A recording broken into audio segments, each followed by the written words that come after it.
성도님들 한 분 한 분에게 하나님의 크신 은혜가 충만하시기를 기원합니다. 동성교회는 제가 기억을 미처 못했었는데 김완한 장로님 안수집사 임직 받으실 때 제가 여기 왔다 갔다고 합니다. 그때는 그 임직 예식에 참여하러 왔었습니다. 김완한 장로님하고는 어떻게 아는 사이인가 하면은 저희 부친께서 서울에서 이런저런 일을 하시다가 이제 정리를 했는데 그 경상북도 봉화군에 창평이라는 동네가 있고요. 그 창평에 저희 친척이 한 분 살고 계셨습니다. 그 친척 되시는 장로님께서 제 부친께 시골에 와서 같이 삽시다 이렇게 하면서 명호 쪽에 있는 조그마한 과수원 같은 밭을 소개하셔서 이제 그곳에 들어와 계셨습니다. 우리 김완한 장로님 댁이 그 아버님 사시는 그 집이 저희 아버님 계시는 데서 교회를 가려면 지나가는 중간에 그 집이 있어요. 그래서 저희 부친께서 우리 장로님 댁에 가서 앉아 쉬기도 하시고 식사도 대접받고 그냥 그 집을 늘 거쳐 다니셨어요. 또 우리 김 장로님 선친 장로님께서 저희 큰형님과 나이가 같습니다. 그래서 저희 부친을 장로님은 아버지 같습니다 그러면서 얼마나 많이 사랑해 주시고 도와주셨는지, 그래서 아마 우리 장로님 가정과 알게 된 것이 한 50여 년 가까이 돼가는 것 같습니다. 오랫동안 알게 됐는데 우리 장로님께서 저보고 동성교회 와서 집회를 한번 하면 좋겠다고 말씀하셨어요. 코로나 전부터 얘기하셨었는데 이렇게 저렇게 차일피일 미루다가 이제 오늘에서야 와서 여러분들을 뵙게 됐습니다. 이렇게 인간적인 연결이 있어서 오게 된 걸로 생각하지만 그러나 하나님의 뜻 가운데 이루어진 일이라고 믿습니다. 모든 것은 다 하나님께서 하시는 일이시죠. 저희 가정이 우리 김 장로님 가정을 만난 것도 하나님께서 하시는 일이고, 또 여기 오면서 제가 동성교회가 어떤 교회인가 하는 궁금증이 있어서 홈페이지에 들어가서 두루두루 봤거든요. 봤더니 우리 김 목사님은 또 수영로 교회에서 담임 목사님 오시기 전에 거기서 계셨던 걸 알게 됐습니다. 또 저는 부산에서 오래 있었기 때문에 수영로 교회를 조금 알아요. 그래서 또 정감이 있고 우리 목사님 여기 오셔서 10년 가까운 세월 동안 수고 많이 하시는구나 하는 것도 알게 됐습니다.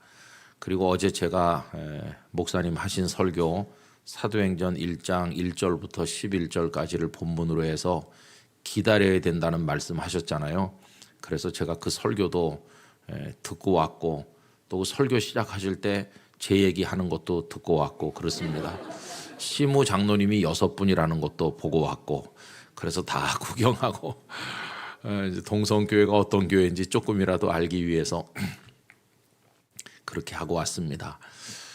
여러분, 우리들은요 처음 만나는 사이지만은 그러나 우리는 처음 만났어도 오래전부터 알고 있었던 것처럼 우리 안에 흐르고 있는 게 있어요. 그게 뭐냐 하면 성령께서 우리 안에 거룩한 사랑의 교제가 흐르도록 하시는 것입니다.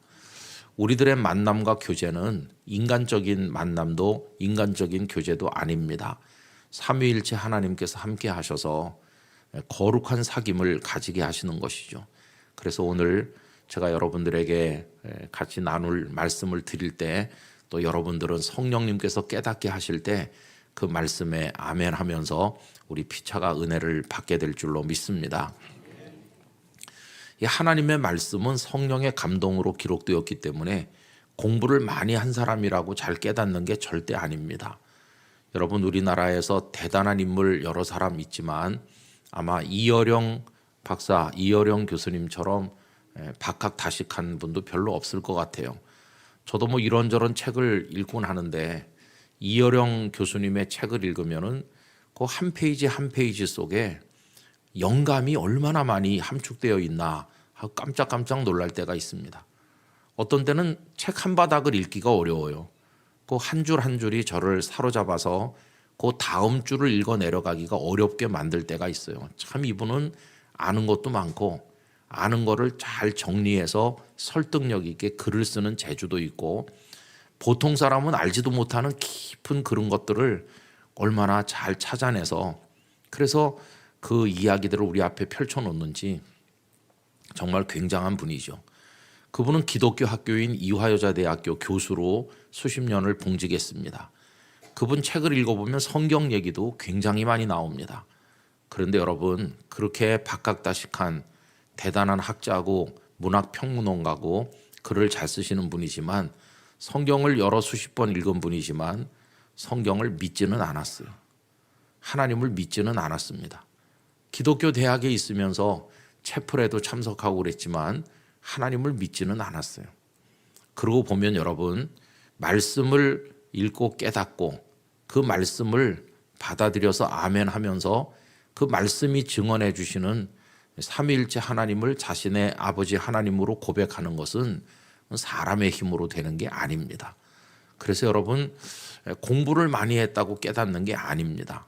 낯 놓고 기억자도 모르는 지식으로 말하면 무식한 할머니라도 성령님께서 역사하시면 예수님을 구주로 영접하는 것이에요. 그래서 이 진리의 세계는 100% 성령님의 역사가 있어야 되는 것입니다. 종교개혁자인 마틴 루터는 우리 속에 믿음이 어떻게 생겨나는가, 신앙이라고 하는 게 어떻게 생겨나는가, 그걸 이야기하면서 기본으로 최소 두 가지가 있어야 된다고 말했습니다. 그 한 가지는 하나님의 말씀이 있어야 된다. 여러분, 말씀이 없이는 신앙이 생기질 않아요. 그러니까 믿음이라고 하는 것은 들음에서 나는데 그 들음은 그리스도의 말씀으로 말미암았느니라. 그러니까 주님의 말씀이 필수적으로 있어야 믿음이 생기는 겁니다. 그리고 루터가 한 가지 또 말한 건 뭐냐 하면은 말씀이 있을 뿐만 아니라 거기 성령님의 역사가 있어야 된다고 얘기했어요. 말씀이 선포되고 말씀이 읽혀지고 할 때 성령님께서 우리 속에 들어오셔서 등불을 밝혀주시면, 지혜와 계시의 영이신 성령님께서 우리 속에 역사하시면 그때 거룩한 깨달음이 일어나요. 이 거룩한 깨달음은 1 더하기 1은 2다 이런 걸 배우는 지식을 아는 거하고는 다른 것입니다. 하나님의 경이로운 세계, 하나님의 놀라운 세계에 대해서 눈이 떠지면서 거기 자신의 연약함을 깨닫는, 자기가 얼마나 미천한 죄인인지를 깨닫게 되면서 주님, 나를 떠나십시오. 나는 죄인입니다. 베드로가 고백했던 것과 같은 고백을 하게 되는 것이고, 그래서 주님의 백성으로 새로 태어나게 되는 것이죠. 그래서 저는 이번 4번에 걸친 말씀의 시간에 주께서 우리들에게 말씀을 주시길 원하고요. 두 번째로는 우리 성도님들의 심령 그 안에 하나님의 영이 역사하시기를 간절히 기원하는 것입니다. 우리가 이제 나눌 이야기를 저 길거리에 나가서 하면 사람들은 들으려고 하지도 않고 들어도 알지도 못할 것입니다. 그런데 우리들은 이 자리에 앉아 있을 뿐만 아니라 들으면 깨닫도록 성령께서 역사하시는 겁니다. 여러분, 이게 뭘 말해 줍니까? 택함 받은 하나님의 자녀라고 하는 걸 증명해 주는 것입니다. 우리가 재벌처럼 돈이 많은 것도 아니고 석학처럼 지식이 많은 것도 아니고 유명한 인기 스타처럼 우리가 뭐 대단한 사람은 아니지만 여러분, 그 누구도 가지지 못한 하나님의 선택을 입고 믿음의 고백을 가진 영원한 천국을 소유한 하나님의 자녀가 되었다는 사실에 긍지를 가지시고 하나님께 감사하고 또 감사하시기를 바라는 것입니다. 그래서 이제 오늘부터 시작을 하는데요. 오늘은 제가 성경 중에 성경이라고 하는 요한복음 3장 16절 말씀을 읽으면서 진정한 부흥은 어디서 시작되는 것인가 하는 것을 같이 말씀을 나누려고 생각하고 있습니다. 여러분, 이 세상에는 지금 80억이 넘는 사람이 살고 있죠. 그 많은 사람을 설명하거나 분류하는 방법이 굉장히 다양합니다. 어떻게 사람들을 분류할 수 있을까요? 우선 인종별로 분류할 수 있을 겁니다. 그래서 그냥 크게 분류해 보면 백인이 있고, 또 우리 같은 피부가 누런 황인종이 있고, 또 흑인도 있고, 이렇게 인종별로 구분할 수 있겠죠. 또 백인이라고 할지라도 우리는 잘 눈으로 구분 못하지만 백인도 여러 수백 갈래의 그 인종이 갈라집니다. 우리 황인도 마찬가지죠. 이 아시아 쪽에 산다고 그래도 동남아에 사는 아시아 사람들하고 우리하고는 판이하게 다르고, 중국 사람하고 우리하고 또 다르고, 일본 사람하고 우리하고 또 다르잖아요. 어쨌든 이렇게 인종별로 사람을 나누는 방법도 있을 거예요. 또 그거보다 조금 더 대별하는 방법은 남자, 여자 이렇게 나누는 방법이 있겠죠. 남자, 여자. 백인 중에도 남녀가 있고 흑인 중에도 남녀가 있고 하여튼 남자와 여자로 나누기도 하고 이런 기본적인 방법이 있습니다. 또 그런가 하면 어린아이, 청년, 뭐 중년, 노년 뭐 이렇게 나이별로 나눌 수도 있겠죠. 그런데 여러분 지금 이 세상에서는 여러 수백 가지 종류의 사람을 나누고 설명하는 방법에 우리 모두가 거기 우리도 모르는 사이에 거기 결부돼 있고 거기 깊이 몰입돼 있어요. 그래서 우리를 설명한다고 그러면 어떻게 설명할 수 있을까요? 여러분 자신을 한번 설명한다고 가정을 해보세요. 나 그러면 나는 남자, 나는 여자 이렇게 시작할 수 있죠. 그리고 나는 중년, 나는 노년, 나는 청년 두 가지가 벌써 나왔잖아요. 남자이면서 중년, 남자이면서 뭐 노년, 여성이면서 청년 이렇게 두 가지만 나와도 굉장히 복잡해요. 근데 거기다가 내가 공부를 어디까지 했나? 내가 대학교를 나왔다, 고등학교를 나왔다, 아니면 뭐 그 이상의 공부를 했다. 학력별로 나누는 방법도 있고 또 이 자본주의 사회에서 가장 큰 힘을 발휘하는 거는 돈의 양이죠. 얼마나 그 사람이 돈을 가졌냐. 그러면 설명이 복잡해져요. 아, 그분은 어떤 분이냐? 여성이신데 나이는 40대인데 그분은 공부를 많이 했대. 그리고 부친에게 물려받은 재산이 엄청나대. 그럼 벌써 여러 가지 나오잖아요. 뭐 그것뿐이겠어요? 취향에 따라 나누는 방법도 있고 또 어떤 모임에서 그분이 어떤 직함을 가지고 있는지 뭐 회장님인지 부회장인지 총무인지 그런 거로 설명할 수도 있고 또 그분이 교회 다니는 사람이라고 그러면은 여러 가지가 더 붙어요. 여전도의 회장이래 이런 거 더 붙을 수도 있고 아니면 교회에서 집사님이래 권사님이래 뭐 이런 거 붙을 수도 있잖아요. 그런 하여튼 헤아릴 수 없는 우리 자신을 설명하거나 다른 사람과 이렇게 분류 내지는 나누는 여러 가지 방법이 있어요. 또 대한민국 같이 지방색이 강한 나라에서는 뭐 경상도 사람인지 충청도 사람인지 또 이렇게 나누잖아요.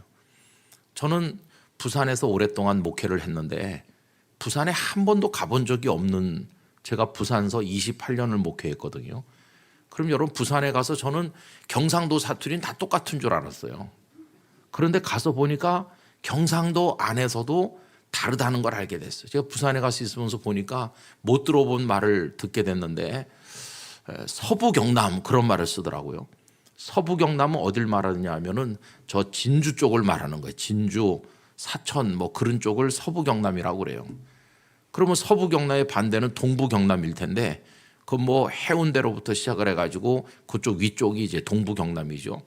그래서 제가 그 차이가 있나요? 이렇게 물어보니까 아유 차이가 많다는 거예요. 무슨 차이가 있어요? 그러니까 우선 동네가 다르고 동쪽과 서쪽 사투리도 다르다고 그래요. 사투리. 근데 제가 이제 경상남도 분들이 쓰는 말하고 경상북도 분들이 쓰는 말은 좀 다르다는 걸 시간이 지난 다음에 조금 알게 됐어요. 아 이렇게 경상도도 다르구나. 그리고 여러 가지 정치적인 정서도 많이 다르더라고요. 그래서 하여튼 우리나라 안에서도 누군가를 설명하는 방법이 굉장히 다양합니다. 그러니 여러분 우리 한 사람을 설명하기 위해서 동원될 수 있는 수사적인 방법이 얼마나 많겠어요. 더군다나 여러분들께서 사위를 구하든지 며느리감을 구한다고 할 때 그 청년 한 사람을 놓고 얼마나 많은 조건을 이렇게 따라서 생각하시겠습니까? 거기다 뭐 건강한지 병약한지 그런 것도 붙을 것이고 성격이 얌전한 사람인지 사나운 사람인지 또 느긋한지 아니면 성질이 불같이 급한지 이런 것 저런 거 다 하잖아요. 그럼 여러분 여러 가지 분류 방법이 우리 세상에 존재하고 그거에 따라서 사람들은 점수를 매기는 거예요. 이 사람은 이렇고 저렇고 저렇고 저러니까 100가지 중에서 한 10가지는 마음에 안 들지만 그래도 상당히 좋은 사람이야. 그러면서 사위로 맞으면 좋을 사람이야. 이러면서 물 좋고 정자 좋은 데가 어딨냐. 다 좋은 데가 어딨냐. 90점이면 되는 거지. 이렇게 생각해요. 그런 식으로 설명하는 곳에 우리가 지금 익숙합니다. 그래서 가급적이면 많은 조항에서 좋은 점수를 받아보려고 애쓰는 거예요. 부모님이 어린 아이에게 너 공부를 잘해야 되고 열심히 하라고 몰아붙이는 이유가 뭡니까? 그 여러 가지 중에서 공부 잘한 아이, 공부 많이 한 아이, 그래서 좋은 직장에 간 아이, 그래서 돈을 많이 버는 아이, 그렇게 몇 개를 더 추가하고 싶은 욕심에 아이를 몰아붙이는 거잖아요. 근데 여러분, 이 얘기를 더 길게 할 필요가 없는 이유가 있습니다. 왜 그러냐 하면은 그거는 아무것도 아니기 때문이에요. 그 많은 우리를 설명하는 방법이 아무것도 아니에요. 아무것도. 인종도 중요하지 않고 재산의 많고 적음도 중요하지도 않고 건강한지 병약한지도 중요하지도 않고 그 모든 설명하는 방법이 다 무의미해요. 어떤 시점에 딱 가보면. 어느 시점에 가면 그게 무의미해질까요? 다른 게 아니라 죽음 앞에 서면 다 무의미해집니다. 숨이 넘어가려고 하는 그 순간에 가서 서면 다 의미가 없어요. 그 사람이 돈이 많은 사람이라고 해서 죽지 않나요? 그게 아니잖아요. 젊은 청년이라고 해서 죽지 않나요? 그렇지 않아요. 공부를 많이 한 사람은 안 죽나요? 그게 아니에요. 모든 이 세상에 수백 가지 수천 가지 존재하는 어떤 사람을 설명하고 그 사람을 점수를 매기고 평가하는 그 모든 그게 죽음 앞에 가면 다 사라져요. 그런데 우린 지금 살고 있잖아요. 살고 있는 사람들은 참 이상하게 그 맨 마지막 순간에 대해서 거의 생각하지 않습니다. 여러분, 죽음은 저기 있는 게 아닙니다. 죽음은 여기 있습니다. 바로 우리 앞에 있는 거죠. 바로 우리 앞에 있지만 보지 못하고 사는 거죠. 우리는 다 죽을 사람이에요. 우유만 유통기한이 있는 게 아닙니다. 우리도 유통기한이 있습니다. 우유와 우리의 차이가 있다면 우유는 출고될 때 유통기한이 찍혀 나온다는 거고 우리는 찍혀 나오질 않는다는 차이가 있어요. 여러분들이 슈퍼마켓에 가면 어느 회사 우유인지도 보시겠지만은 유통기한을 아마 제일 먼저 보실 거예요. 근데 우리 사람도 유통기한이 있어요. 하나님께서 미리 알려주시지 않았을 뿐이지 다 있습니다. 저는 이런 상상을 해봤습니다. 하나님께서 유통기한을 미리 알려주셨다면 그리고 그거를 팔뚝이나 어디 찍어서 내려보내 주셨다면 세상은 어떻게 됐을까? 그런 생각을 해봤어요.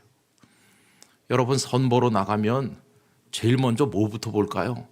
유통기한부터 좀 봅시다. 소매 좀 걷어보세요. 그러면 소매 걷어가지고 유통기한 보여주겠죠. 그럼 유통기한을 봤을 때 인기 있는 사람은 누굴까요? 결혼하는 상대로서 유통기한이 오래 남은 사람, 인기가 있을까요? 요새같이 폐역한 세대에는 유통기한이 오래 남은 사람은 별 인기가 없을 것 같아요. 아마 인기가 짱인 사람은 유통기한은 짧고 돈은 엄청 많은 사람, 그러면 인기가 있을 것 같아요. 이 사람하고 조금만 살면 남겨줄 유산이 어마어마하다, 그런 사람이 인기가 있을 것 같아요. 아마 세상이 요지경이 될 겁니다. 교회에서도 재미난 일이 많아질 것 같아요. 새 가족이 와서 등록할 때 이름, 전화번호, 주소 이런 거 기본으로 쓰잖아요. 거기다가 유통기한 쓰는 칸이 있어가지고 가실 날 그래가지고 이렇게 미리 써놓죠. 그럼 사무실에서 컴퓨터에다 다 입력해가지고 그럼 주보 광고가 달라지는 거예요. 주보를 보면 교우 소식란에 지난주에 별세하신 분이 나오잖아요. 근데 이제 유통기한이 미리 입력돼 있으면 금주에 가실 분, 그래갖고 미리 나오는 거예요.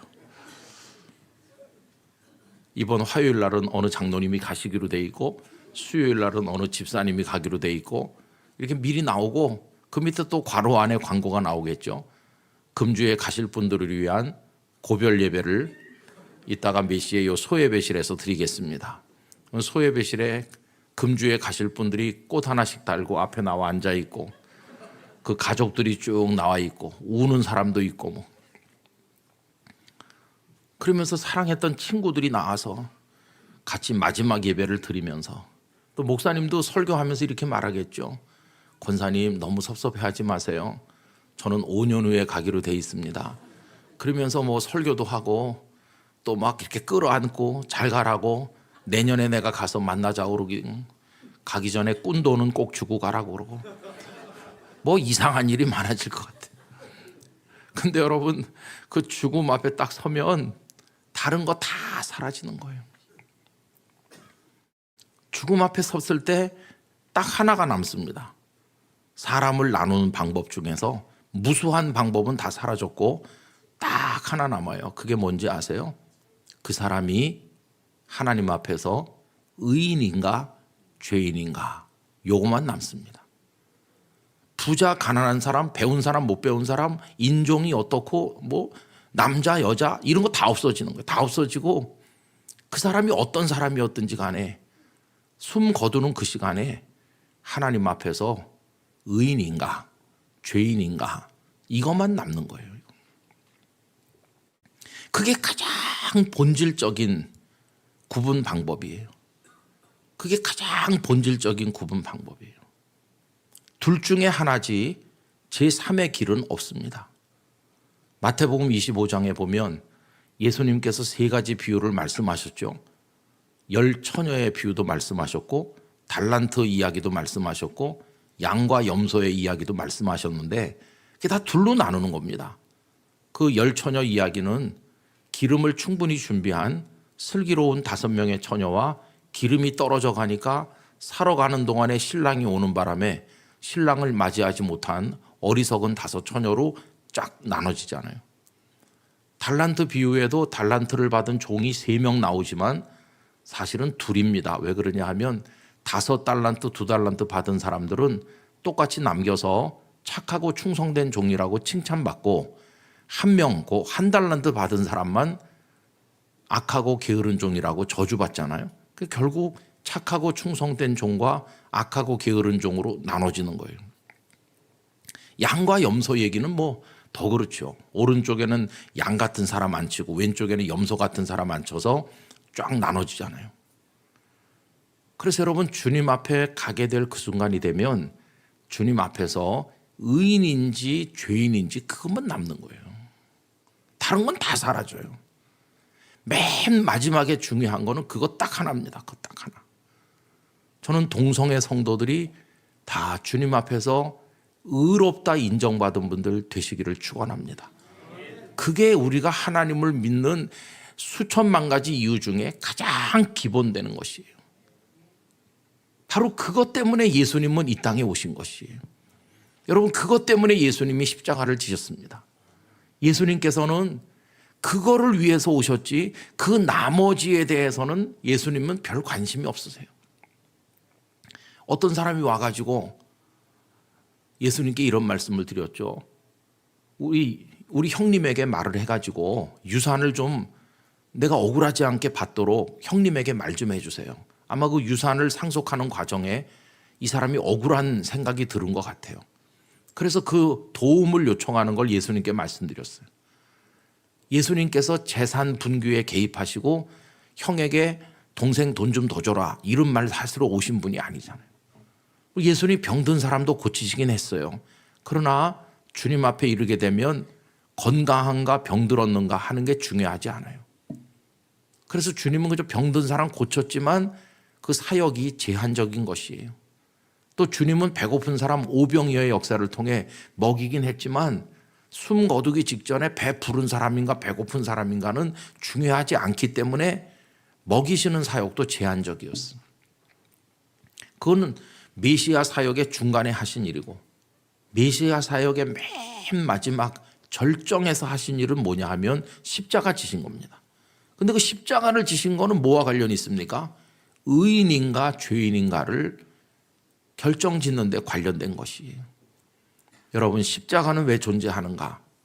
죄인인 사람들을 하나님 앞에서 의롭다고 인정받는 사람으로 바꿔주시기 위해서 십자가를 지신 것이에요. 주님은 그걸 위해서 오신 것이에요. 그거 위해서요.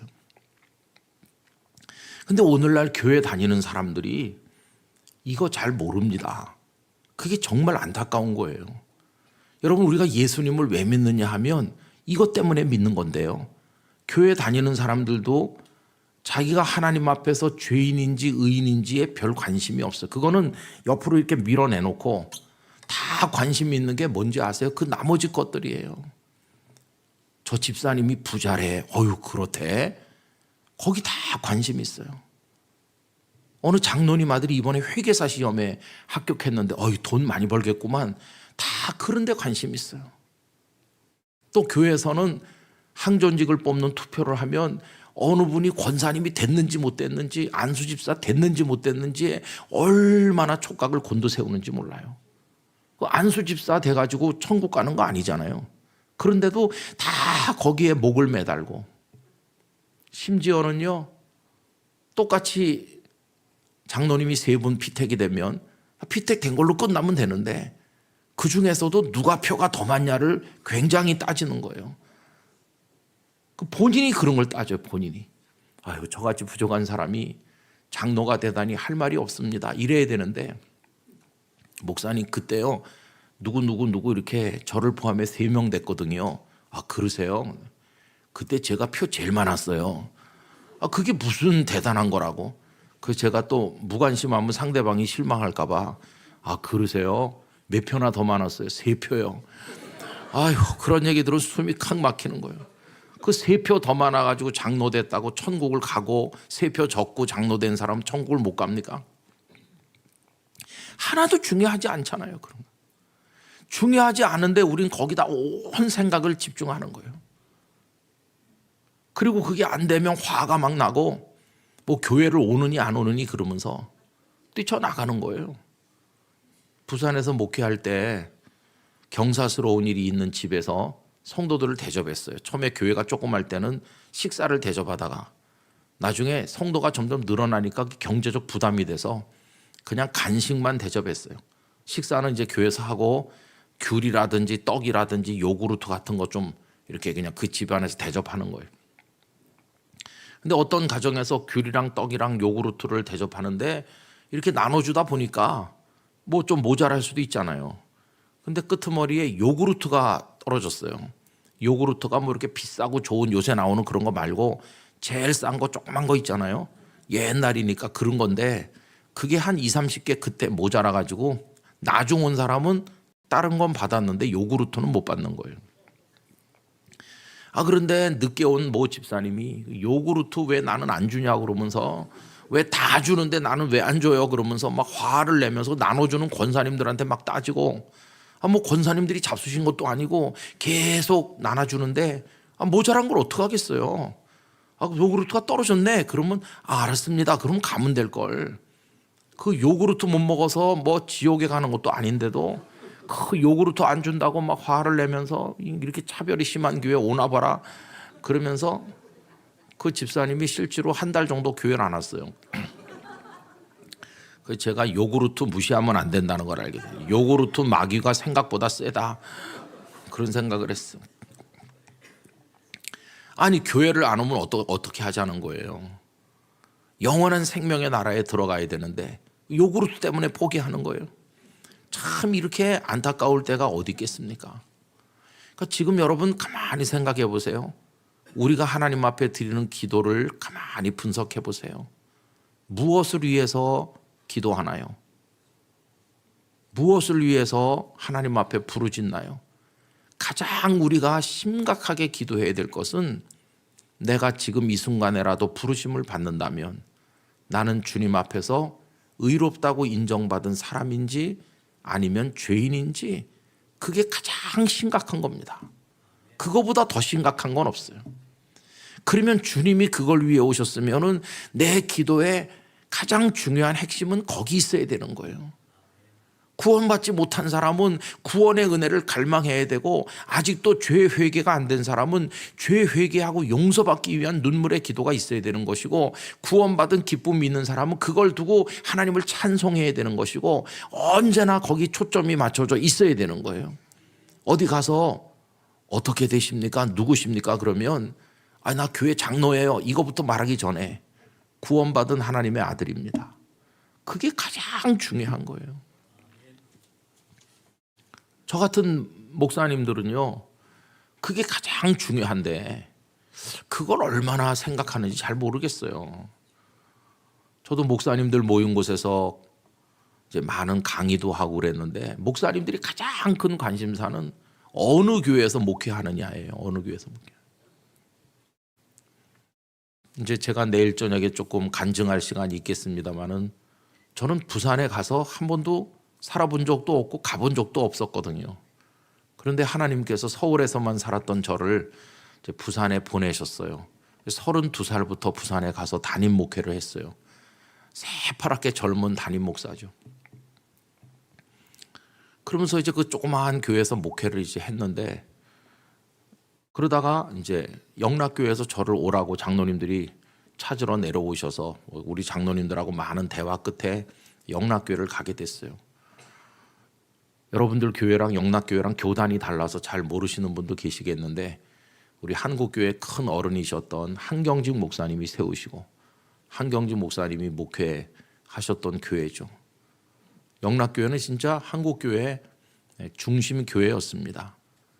아까도 목사님하고도 말씀을 나눴지만은 우리나라 전 군에 육해공군 할 거 없이 전 군대 교회가 얼마 전까지 1,004개가 있었습니다. 천사교회 그랬어요. 근데 지금은 저출산 때문에 입대하는 병력도 많이 줄거든요. 그래서 군부대도 초등학교 통폐합 하듯이 많이 통폐합을 하고 있어요. 60만 대군이 무너진 지는 오래고 지금은 50만이라고 하고 앞으로는 30만. 국방이 지금 굉장히 위협받고 있어요. 그래서 이제 병력이 줄어드는 거를 첨단 무기화해서 이걸 해보려고 노력을 하는 거죠. 근데 제가 영락교회 가서 보니까 그 1,004개 교회 중에서 영락교회가 100% 건축원금을 대서 지은 교회가 한 240개 되고요. 그 다음에 절반 정도 부담해서 지은 게 한 400개 됩니다. 그걸 합치면 한 650개 교회를 1,004개 중에서 영락교회가 지었다고 해도 과언이 아니에요. 그런 일도 많이 하셨고, 여의도 광장에서 한국교회 100주년 할 때 한경직 목사님이 그 위원장이 되셔서 하시는데, 또 그 전에 빌리그레엄 목사님이 와서 100만 명씩 모일 때도 한경직 목사님이 그거 다 이렇게 하시고, 지금도 초등학교, 중학교, 고등학교를 8개를 운영하고 있습니다. 초중고등학교 8개 제가 이제 이사장도 하고 뭐 학교 선생님들 뭐 교장도 인선하고, 그리고 이제 사회복지법인이 있어요. 영락사회복지법인은 산하에 13개 단체가 있는데 꼼짝도 못하는 중증 장애인, 태어나면서부터 자기가 아무것도 못하는 이렇게 꼬부리고 있는, 그래서 먹는 거, 입는 거, 뭐 배설하는 거 모든 걸 해줘야 되는, 이렇게 몸이 꼬인 채로 있는 그런 중증 장애우들을 수용하는 데서부터 시작을 해서 이제 노인들 마지막에 천국 가기 전에 보살피는 그것까지 13개 기관을 하는데 1년에 거기서 쓰는 돈만 한 400억을 쓰고 있습니다. 그 13개 기관을 운영하면서 뭐 굉장히 뭘 많이 벌려놨어요. 이제 그 영락교회를 제가 이제 가게 된 거예요. 그랬더니 부산에 있는 그 부산 제가 목회하던 데가 영도군데, 영도구 구청장님이 LG그룹의 높은 자리에 있던 분이 구청장님이 됐거든요. 그분은 불교 신자입니다. 근데 구청장님이 그 소식을 듣고 저한테 전화를 했더라고요. 뭐라고 말했는지 아세요? 목사님 축하드립니다. 이번에 영전하셨다면서요. 그래서 내가 하도 어이가 없어가지고, 아니 청장님은 아무리 교회를 모르지만은 그렇게 모릅니까? 우리 교회는 그런 게 없습니다. 그냥 부름받아 가는 것뿐이지 영전이 어디 있어요? 그런 거 없어요. 근데 아 그러냐고. 여러분 그게 있습니까? 그게 무슨 소용이 있어요? 그런데도 많은 목회자들은 관심이 어느 교회에서 목회하냐에 관심이 많아요. 그 슬픈 관심이에요. 여러분 조그만 교회에서 목회하면 구원 못 받나요? 그런 거 아니잖아요, 그죠? 그런데 너무 관심을 가지는 거예요. 또 어떤 분은 무슨 차를 타고 다니는지에 관심이 많아요. 무슨 종류의 차를 타고 다니는지. 그런 게 뭐가 중요합니까? 여러분 우리는 쓸데없는데 너무 많은 관심을 가지고 있어요.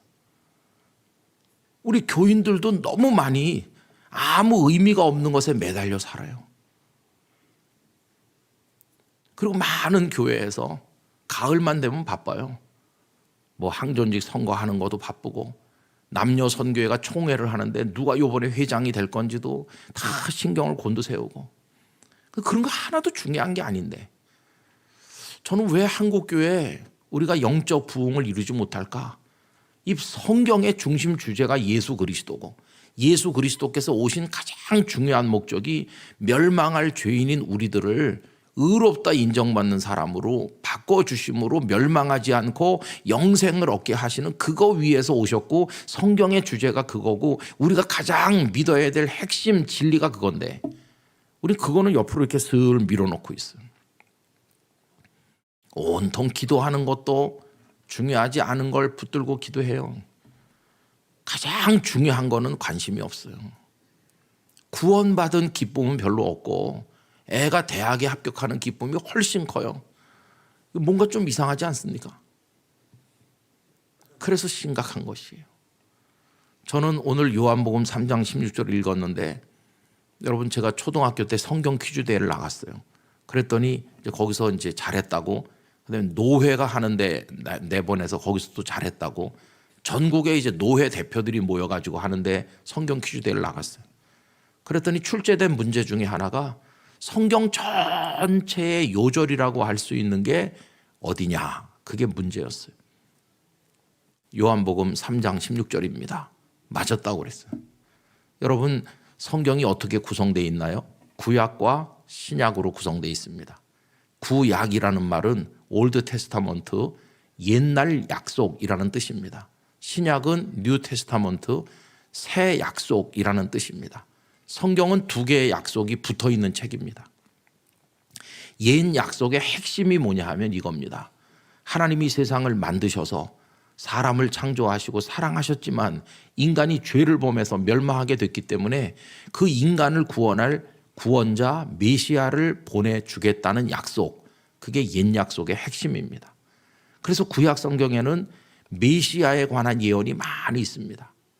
근데 그 약속은 이루어졌어요. 어떻게 이루어졌습니까? 하나님의 아드님이신 예수 그리스도께서 이 땅에 오심으로써 성취됐어요. 그리스도라는 말이 메시아라는 말과 똑같은 말이잖아요.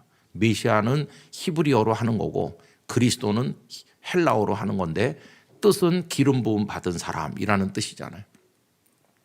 구약 성경이 결국 예수님을 위해 존재하는 책입니다. 심지어는 베들레헴에서 나실 거가 미가서 5장 2절에 나왔고, 처녀의 몸을 통해 나실 거가 이사야 7장 14절에 나오고, 이런 식으로 다 예언이 돼 있고 하나님은 약속하신 대로 정확히 이루셔서 이 땅에 우리 주 예수님이 탄생하여 오신 겁니다. 구약 성경은 그걸 보여주는 거고, 신약은 뭐냐? 그 약속이 지금 이루어져 가고 있음을 보여주는데 그 핵심이 요한복음 3장 16절입니다. 그래서 이 땅에 오신 하나님의 아들 예수 그리스도를 믿는 사람은 그 사람이 어떤 존재든지, 남자든 여자든 부자든 가난하든 황인족이든 흑인이든 뭐 그런 거 상관없이 어떤 세상의 삶을 살았든지 상관없이 멸망치 않고 영생을 얻게 해 주시겠다. 그게 요한복음 3장 16절이고, 이게 새 약속이고 이 새 약속은 현재 진행형입니다. 지구촌 구석구석에서 예수님을 구주로 믿는 사람들이 지금도 구원받고 영생을 얻은 하나님의 사람이 돼서 천국으로 부름받고 있는 것이에요. 그 많은 하나님의 백성 중에 한 사람으로 저와 여러분이 이 자리에 있게 됐으니 얼마나 놀라운 은혜인지 말로 다 알 수가 없는 것이에요. 그래서 여러분 여기에 성경 전체의 초점이 맞춰져 있는 것이고 하나님의 은혜가 이 속에 다 담겨 있는 것입니다. 마지막에 구원받는 건 그거로 인해서 구원받는 것이에요. 그 이전에 우리가 한평생을 살면서 소중하게 여겼던 많은 것들은 그 순간에 가면 아무것도 아니에요. 아무것도 아니에요. 멸망이 얼마나 비참한 것인지. 제가 요양병원에 신방을 갔더니 거기 간호사님이 이렇게 말하더라고요. 목사님 오신 김에 저 창가에 있는 저 할아버지를 위해서도 좀 기도해 주세요.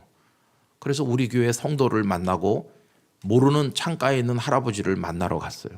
이분이 어떤 분이십니까? 그랬더니 그 간호사님이 하시는 말씀이 아유 이 어르신은요 굉장한 분이에요. 우리가 들어보니까 박사 학위가 2개나 있는 분이시래요. 그리고 이분은 돈도 많은 부자라고 들었습니다. 부산에서도 이름난 부자였다고 하던데요. 근데 지금은요. 교회 장로이셨다는 그분은 지금은 어떤가? 지금 제 눈앞에 그날 본 그 장로님은 기골이 장대해서 살적도 많고 등치도 크셔서 돌보시는 분들이 너무 힘들대요. 그분을 일으켜서 한번 씻기고 옷을 갈아입으려면 4사람이 달라붙어야 된다. 너무나 몸집이 크시고. 근데 정신도 오락가락 하셔요. 그래서 제가 장로님 제가 장로님을 위해 기도해 드리려고 합니다. 그렇게 흔드니까 눈을 이렇게 살 뜨더라고요. 제가 그 장로님을 한참 내려다봤어요. 멸망이 뭔가. 그분이 공부도 많이 하셨고 부산서 유명한 부자였고 그리고 뭐 굉장한 일을 많이 하신 분인데 마지막의 모습은요 너무나 마음 아픈 거예요. 그분에게 남은 게 뭘까요? 가만히 보니까 그분의 기저귀가 그분이 쓰시는 기저귀를 조금 누가 사다 놨더라고요. 기저귀. 그다음에 또 배지밀 한 박스 중에서 한 3분의 1은 잡수셨고 나머지만 이렇게 남아 있더라고요. 그다음에 플라스틱 빨대 달린 물병. 그분 이름이 거기 적혀 있더라고요. 그 빨대 달린 물병으로 이제 물을 드시는 거겠죠. 그리고 이제 각 티슈, 그 휴지가 한 2통 있고, 그게 그분에게 나온 전부 다예요. 남은 전부 다. 그리고 그분이 입은 옷, 환자복. 근데 그 환자복은 그분 게 아니죠. 다른 사람이 와서 벗기고 씻기고 그다음에 다른 환자복을 입혀줄 거고 그분이 입었던 건 다 세탁실로 보내서 소독해가지고 또 세탁해가지고 그 다음 날은 또 누가 입게 될지 모르는 거죠. 내 옷도 없어 내 옷. 그렇게 아끼고 사랑하고 외출할 때마다 거울 앞에 서서 어울리는지 안 어울리는지 보고 했던 그 옷도 이제는 다 의미가 없고 심지어는 찾아오는 자식도 의미가 없죠. 잘 알아보지도 못하는.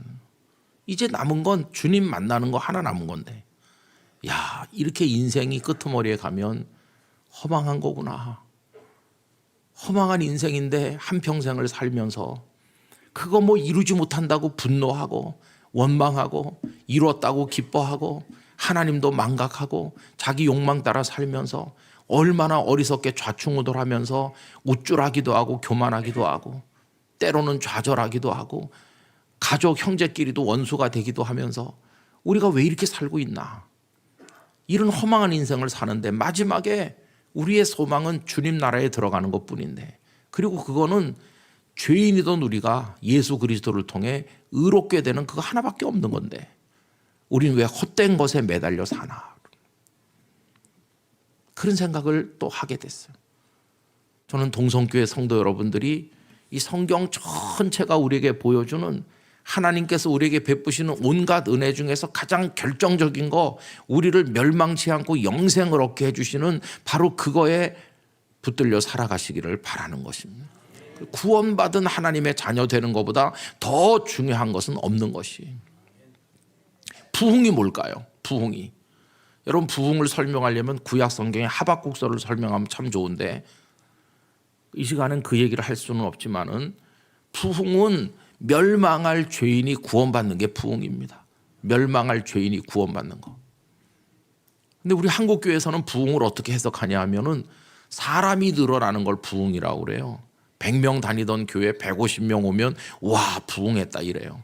근데 수가 늘어나는 것만 가지고 부흥이라고 할 수는 없어요. 후안 카를로스 오르티즈라고 하는 유명한 목사님께서 이런 말을 했어요. 수가 늘어나는 거 가지고 그걸 부흥이라고 말할 수 없다. 왜냐하면 불경기도 모르고 언제나 수가 늘어나는 곳이 있다. 어디냐? 공동묘지다. 공동묘지는 날마다 새 가족이 등록한다. 근데 그게 무슨 부흥이냐는 거예요. 그건 부흥이 아니에요. 여러분 수가 늘어나도 죽은 자가 늘어나는 건 부흥이 아니에요. 산자가 늘어나야 되는 건데 산자. 어떻게? 멸망했던 사람이 생명으로 나오는 거. 살아 일어나는 거. 하나님의 백성이 되는 거, 사탄에게 붙들렸던 사람이 존귀한 하나님의 아들과 딸이 되는 거, 영원한 생명을 얻는 거. 여러분, 그게 부흥하는 거예요. 그게. 하박국 얘기를 다 할 수는 없지만요, 여러분들이 좋아하시는 귀절이 있죠.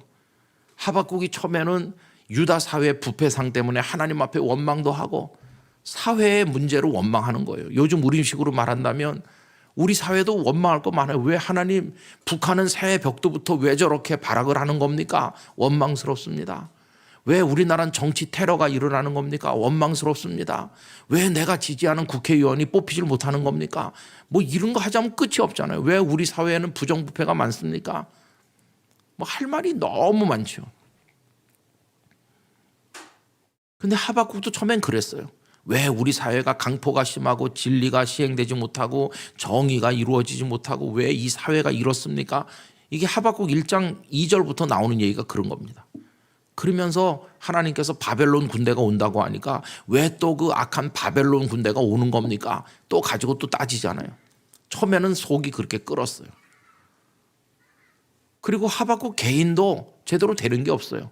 하박국 3장 16절 17절 그쪽에 가보면 되는 게 아무것도 없어요. 무화과 나무에 포도나무에 뭐 감람나무에 열매도 소출도 아무것도 없고 우리의 양도 없고 염소도 없고 아무것도 없는 거예요. 목축도 안 돼, 농사도 안 돼, 되는 게 아무것도 없어요. 그런데 하박국은 부흥됐어요. 그 심령이 어떻게 부흥됐습니까? 그런 게 다 없고 형편없지만 그러나 나는 구원의 하나님으로 인하여 기뻐하리로다. 하나님으로 인해 즐거워하는, 그 하나님 어떤 하나님이냐면은 구원의 하나님이거든요. 그 구원이 뭡니까? 바벨론 군대를 물리쳐 주시고 사회가 정의로운 사회가 되고 가난하던 자신이 부자가 되는 그런 겁니까? 그런 게 아니었어요. 오직 의인은 그 믿음으로 말미암아 살리라. 하박국 2장 4절이거든요. 그래서 그는 그 하나님으로 인한 궁극적 구원의 기쁨을 맛보게 된 것이에요. 여러분, 우리가 예수님을 왜 믿느냐고 묻는다면 다른 거 아무것도 없고 우리같이 허물과 죄로 벌써 죽었던 우리들을, 그리고 마귀의 자식으로 살던 우리들을 영원한 생명으로 하나님의 자녀로 만들어주시는 이거 위에서 우리는 주님을 믿는 것이고 그 은혜를 찬송하는 것이에요. 저는 우리 동성애 성도들이 다 의롭다고 인정받은 하나님의 자녀 되시기를 축복합니다. 진심으로 축복합니다. 그게 최고의 축복인 것이에요. 가장 큰 은혜가 바로 그것이에요. 여러분, 그렇다고 한다면 우리 속에 이 부흥이 일어나려면 죄의 문제를 반드시 넘어서야 됩니다. 죄를 그대로 놔둬가지고는 절대로 안 되는 것입니다. 우리 한경직 목사님과 관련된 이야기라고 들었는데요. 한경직 목사님은 1920년대 미국 유학을 가셨습니다. 그때는 뭐 유학 가는 사람이 거의 없을 때죠. 근데 태평양 바다를 건너서 누가 돈을 대줘가지고 그래서 가서 이제 공부를 했어요. 그분이 프린스턴에서 공부를 했는데 나중에 폐결핵이 되고 피를 토하고 그래서 하나님 앞에 다 내려놓고 살려주시면 3년만 살려주시면 복음을 전하다 죽겠습니다. 이렇게 공부고 뭐고 다 그만두고 들어오신 분이시죠. 그래서 학사는 마치고 그 더 박사과정 이런 걸 다 하지 못했어요. 근데 이 목사님이 처음에 유학을 갈 때 가까운 친구가 있었다고 그래요. 평양신학교를 같이 다닌. 그랬더니 그 친구가 나도 꼭 미국 가서 공부하겠다. 당신이 먼저 가고 내가 따라가겠다. 이렇게 약속을 했대요. 그리고 이제 편지가 온 거예요. 내가 언제 여기 부산에서 출발해갖고 동경을 거쳐서 가는 배를 타고 언제쯤 도착한다. 항구로 나를 마중 나와달라. 그래서 목사님이 항구에 가서 친구가 내리기를 기다렸대요. 여러분, 지금은 우리가 다른 나라에 들어가려면 출국심사, 입국심사 이런 걸 어디서 합니까? 공항에서 하죠. 비행기로 가니까 비행기에 내려가지고 다 뭐 하고 조사를 하잖아요. 근데 그때는 더 엄격했던 것 같아요. 이제 내리기 전에 그 입국심사 이런 거를 배에서 하는 거죠. 그때는 신체 검사까지 했다고 그래요. 근데 이제 그 배를 타고 온 승객들이 하나씩 하나씩 다 내렸는데 아무리 기다려도 그 친구가 내리질 않는 거예요.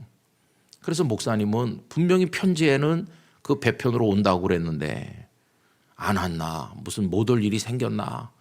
그래서 실망을 해가지고 돌아갔대요. 한참 있으니까 편지가 왔는데 이런 편지가 왔대요. 미안하다고. 내가 그 배를 탄 게 맞다고. 그리고 항해를 해서 그 미국 항구에까지 도착을 했는데 내리지를 못했을 뿐이라고.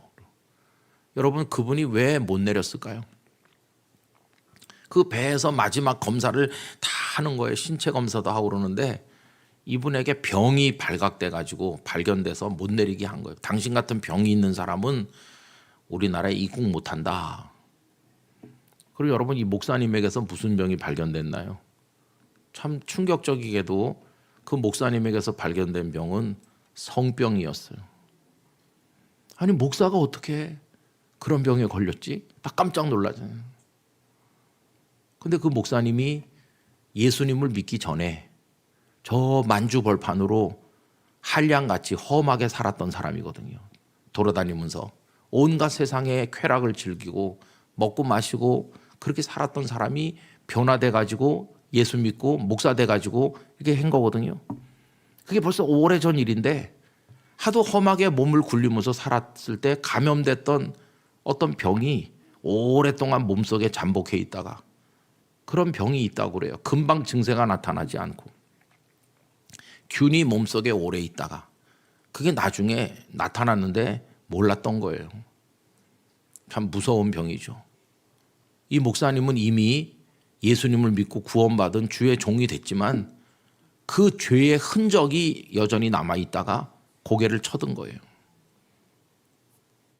그래서 나는 이제는 이 상황에서 무슨 미국을 또 가보겠느냐고, 당신이나 열심히 공부하고 오라. 여러분, 저는 그 얘기를 보면서 참 무서운 생각이 들었어요. 여러분, 죄라고 하는 것은요, 잠복해 있는 거예요. 없어진 것 같고 아무 일이 없는 것 같지만 결정적일 때 고개를 쳐들 거예요. 그 목사님은 미국 입국하기 직전에 그것 때문에 좌절됐는데 죄를 해결하지 않으면 천국문에서 좌절하는 거예요. 천국문에서 그게 정체를 드러내면서 우리로 천국에 들어가지 못하게 하는 거예요. 죄가 있는 채로는 절대로 구원받을 수 없어요. 그래서 예수님은 세상의 그 어떤 세탁 세제로도 씻어낼 수 없고 아무리 비벼도 어떻게 빨아도 안 되는 이 죄를 해결할 수 있도록 하기 위해서 당신의 고귀한 피를 흘려주신 것이에요. 그 보혈의 공로로만 우리의 죄를 씻을 수 있는 것이에요. 그리고 주님의 보혈은 능력이 있습니다. 우리가 찬송하잖아요. 주의 보혈 능력이 있도다, 주의 피 믿으오, 이렇게 하잖아요. 또 찬양하잖아요. 보혈을 지나 찬양하잖아요. 반드시 보혈을 통과해야 됩니다. 그래서 우리의 죄가 해결돼야 되는 것이. 근데 많은 사람들이 교회는 왔다 갔다 하면서 이 구원받는 문제는 옆으로 밀어놓고 아까 말씀드린 하나도 중요하지 않은 것에 인생을 거기 매달려 가지고 아웅다웅하면서 살잖아요. 제가 영락교회 부임하던 첫 해 2월 달에 부임했는데 참 마음 아픈 일이 있었어요. 성도들끼리, 그것도 중직자끼리 상처가 깊고 갈등이 깊은 거예요. 한 사람이 다른 사람을 향해서 이렇게 말하는 거예요. 손가락으로 삿대질을 하면서 당신을 내가 2주 안에 검찰에 고발하겠다. 저는 부산에서 목회하면서 교회는 사랑의 공동체고 따뜻한 공동체여야 된다고 생각했는데 한국의 대표적인 교회라고 하는 교회에서 중직자들끼리 검찰에 고발한다 막 이런 말을 하는 걸 보고 너무나 충격을 받았어요. 이게 교회가 맞나? 정말 놀랐어요. 마음이 너무나 아팠어요. 제가 그 교회 부임한 지 이제 2-3달밖에 안 됐지만 야, 이 교회에서 내가 어떻게 목회를 할 수 있을까? 이 사람들이 예수님을 믿는 사람 맞나? 참 마음이 아프더라고요. 이 사람들하고 내가 어떻게 목회를 하지? 언제 나를 향해서 고발하겠어, 김 목사? 그럴지도 모르는 사람들이다, 이 사람들은. 근데 이제 그때는 제가 설교 본문과 제목을 매주 그때그때 드리질 않고 한 달치, 2달치를 미리 이렇게 드렸을 때예요. 미리 드리면 찬양대 지휘자가 거기 맞게 곡을 선택해 갖고 부르면 이게 설교하고 찬양하고 연결이 잘 되잖아요. 그래서 이미 이렇게 보내준 설교 본문 제목이 있었어요. 그래서 그거에 따라서 저는 하는 거죠. 마음 아파하면서 그때 마침 보낸 본문과 제목이 있어가지고 설교 준비를 했는데, 저희는 주일날 5번 예배를 드립니다. 오후 예배까지 제가 설교를 5번 하는 거죠. 그리고 이제 5번 예배가 다 끝나고 그 다음에 또 찬양 예배가 또 있는데, 그 사이에 그 삿대질하면서 고발하겠다고 소리 질렀던 그 중직자 한 분이 절 찾아왔어요. 찾아와가지고는 푹 이렇게 고개를 숙이고, 연세도 저보다 더 많은 분이죠. 그렇게 있더니, 목사님, 제가 오늘 모든 직에서 사퇴하겠습니다. 그러면서 다 내려놓겠다는 거예요. 아니, 불과 지난주에 서슬이 시퍼렇고 말이지, 막 이러던 분이 어떻게 이렇게 달라졌을까? 그러면서 정말 오늘 회개했습니다. 제가 오늘 회개하고 모든 것에서 물러나기로 결심했습니다. 그럼 그날 무슨 설교를 제가 했을까요? 이런 얘기를 했거든요. 여러분 잘 아는 나다나엘 호돈의 주홍글씨라는 소설이 있습니다. 그 주홍글씨의 스토리를 대개 아실 거예요. 거기 헤스터 프린이라고 하는 젊은 여성이 등장합니다. 그 배경은 청교도 정서가 강하던 그 미국의 보스턴이 배경으로 돼 있어요. 아주 경건한 도시고, 또 모든 도시 사람들이 교회 열심히 나가던 그 청교도 신앙이 살아있던 그런 시대죠. 근데 헤스터 프린은 이미 결혼한 여자예요. 근데 그 남편은 좀 나이가 많은데 의사고, 이 사람은 아직도 유럽에 남아있고 아내를 먼저 보낸 거예요. 그래서 헤스터 프린이 먼저 와서 보스턴에 살면서 이제 남편이 오기를 기다리고 있던 그런 상황이었어요. 그리고 거기 이제 교회도 있고 사람들이 교회에 모여서 이렇게 하는데, 어느 날 깜짝 놀랄 일이 생겼어요. 그게 뭐냐면은 헤스터 프린이 임신을 했다는 거예요. 그래갖고 이 여자가 이렇게 배가 불러오는 거예요. 눈에 띄게 배가 부르니까 사람들이 끌고 나가서 실토하라, 너 불륜을 저질렀지, 이렇게 하니까 이 헤스터가 실토를 했어요. 내가 못된 여자가 돼서 불륜을 저질렀습니다. 그래서 아기를 가지게 됐습니다. 그랬더니 사람들이 주홍글씨를 붙이고 다니게 했어요. 그 소설의 제목이 주홍글씨 아닙니까? 커다랗게 써가지고 옷자락 앞에 평생 매달고 다녀라. 그럼 사람들이 다 손가락질하는 거예요. 그리고 거기 썼던 글자가 뭐냐 하면 간음한 여자라고 하는 거, 애덜터리의 첫 글자 A자를 크게 써가지고 붙이고 다니는 거예요. 얼마나 부끄럽습니까? 그 도시를 떠날 수도 없고 거기서 자살할 수도 없고, 그걸 붙이고 그냥 사람들에게 더러운 여자야, 더러운 여자, 이렇게 손가락질 받으면서 사는 거예요. 근데 사람들이 진짜 궁금하게 생각한 게 뭐였을까요? 도대체 누구와 불륜을 저질렀는지가 큰 관심사죠.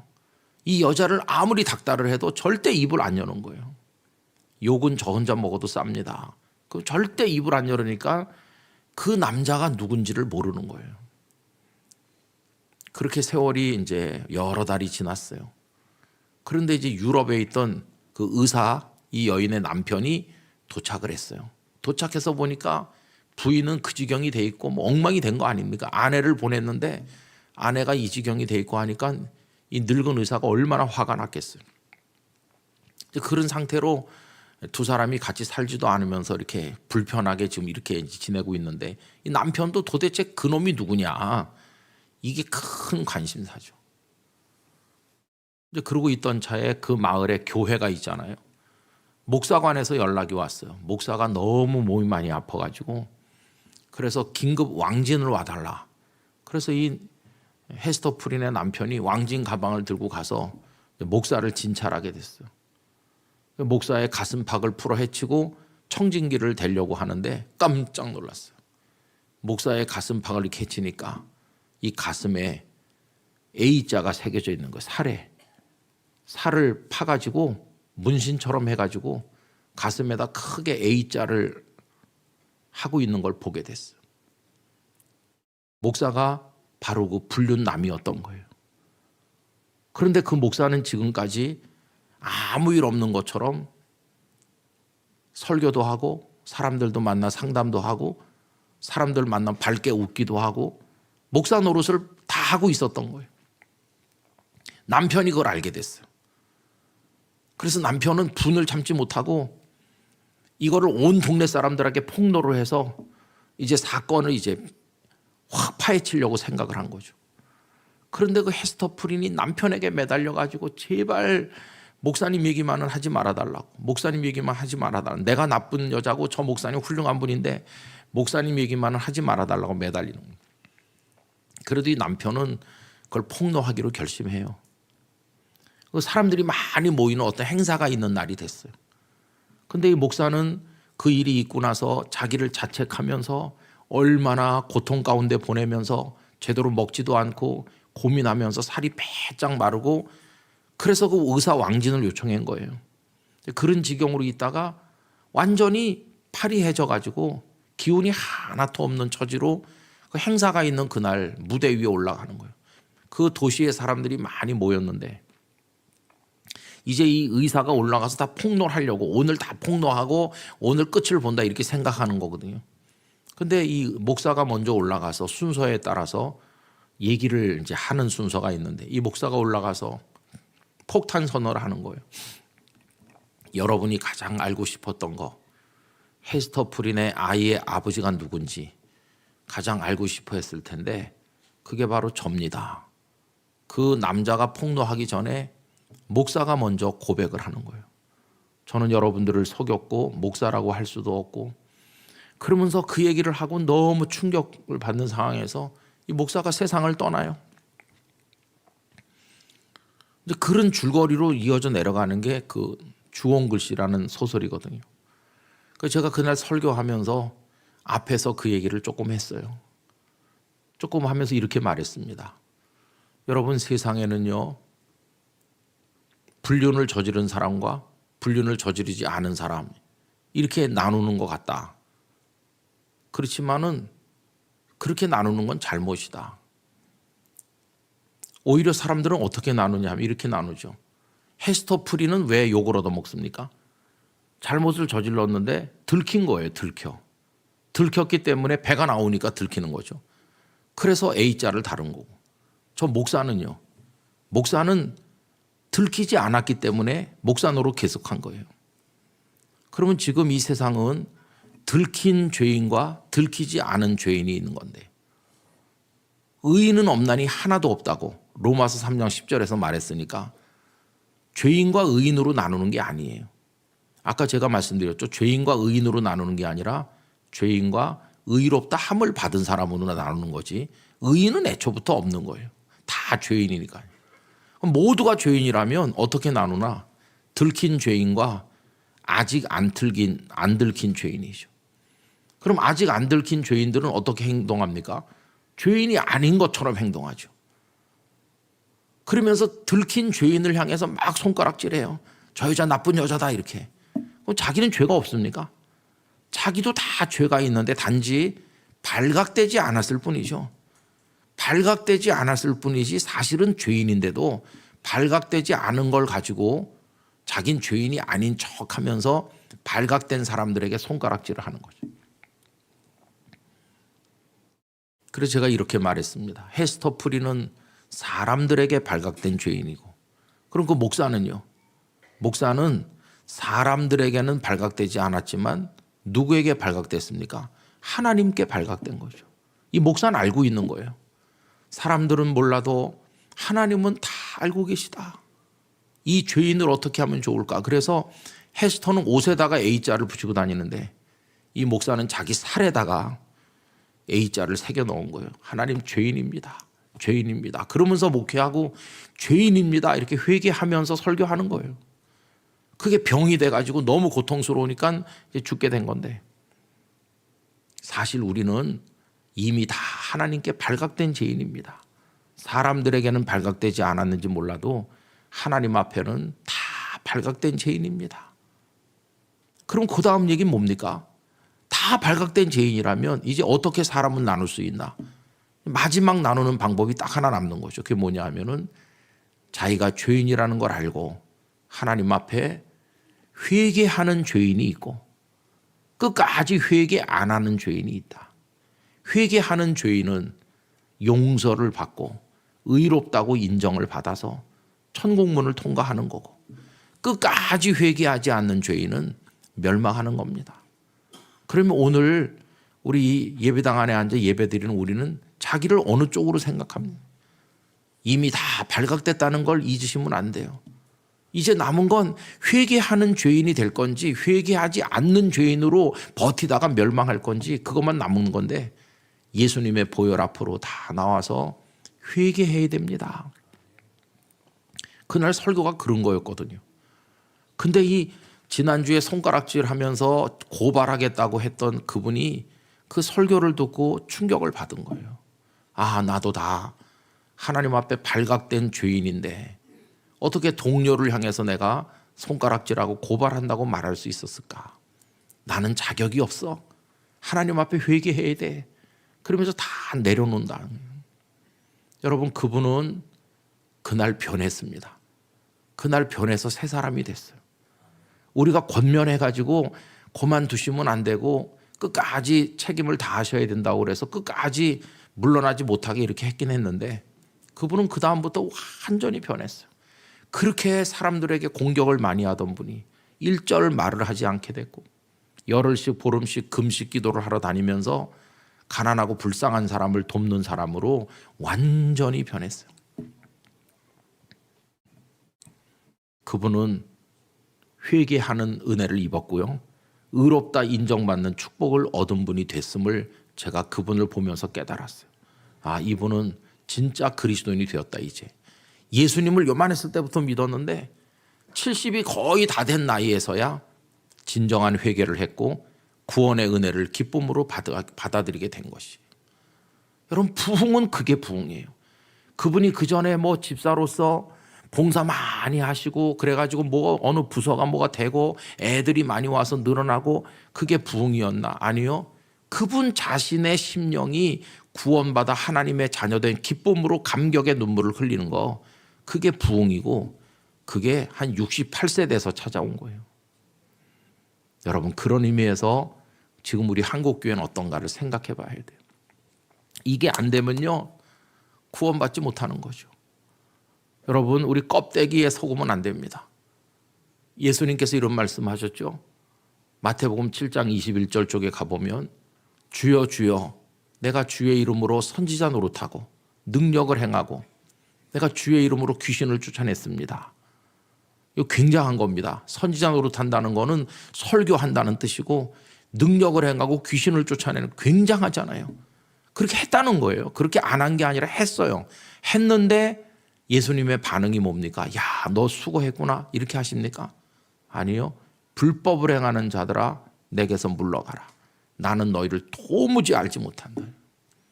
우리 한국교회는 사람을 많이 모으고 대단한 교회를 만든 유명한 목회자도 많고 유명한 장로님, 권사님, 집사님 많습니다. 많은데 그런 거는 많은데 정말 구원받은 하나님의 자녀는 얼마나 있는지. 열심히 충성했는데 마지막에 난 널 모른다 그러면은 이거는 뭐 아무것도 아닌 거죠. 헛수고를 한 거죠. 오늘 부르심을 받는다 하고 오늘 아침에 예수를 믿었어도 저녁에 세상 떠난다 할지라도 구원받는 사람이 있는 거고 평생을 주여 주여 했어도 멸망에 떨어지는 사람이 있는 거예요. 여러분, 진짜 부흥은 바로 그겁니다. 그게 출발점, 부흥의 출발점. 거기서 시작해서 그런 기쁨과 감격을 가진 이들이 모여서 그런 사람들이 모이고 늘어나고 그 복음을 세상에 증거하고 예수 그리스도 외에는 생명의 구주가 없음을 선포하는 그 교회가, 그런 교회가 부흥하는 교회인 것이에요. 큰 교회는 어떤 교회일까요? 사람이 많이 모이는 교회일까요? 아닙니다.